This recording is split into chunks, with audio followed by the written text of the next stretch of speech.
Merci Anne-Laure. Alors je ne sais plus qui disait que la grandeur n'est pas une question de taille. Vous confirmez Jean-Christophe? Je ne sais plus qui disait ça du tout, mais je Non confirme. mais vous confirmez. Ben voilà. Ben, par contre Camille, vous aussi, vous allez nous confirmer qu'il suffit parfois d'une toute petite, mais alors vraiment toute petite innovation pour faire la différence. C'est vrai que la plupart des gens qui rêvent un jour de créer leur boîte sont à la recherche d'idées révolutionnaires, d'innovations énormes, de la technologie à la pointe, alors que parfois une toute petite adaptation d'un modèle existant peut clairement susciter l'engouement. On veut des exemples. On veut des exemples. Alors je vous ai concocté un petit pot-pourri d'exemples. Le premier vient de chez nos voisins français.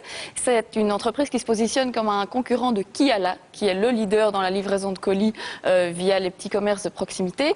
Et c'est un site web qui s'appelle colisduvoisin.fr. Alors comme son nom l'indique, il s'agit d'un service qui permet aux particuliers de faire livrer leurs colis en leur absence chez un gentil voisin. Le principe est tout simple.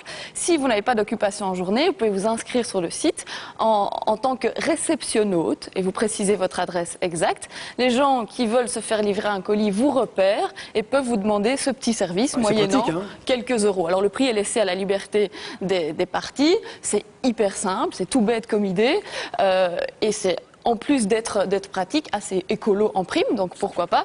Reste à savoir comment le fondateur de ce site, il se rémunère. Visiblement, en cherchant un peu, on a cru comprendre qu'il le faisait par le biais de newsletters sponsorisés et par le biais aussi des professionnels. Donc outre les particuliers, il y a des petits commerces qui peuvent s'inscrire et cela devrait payer.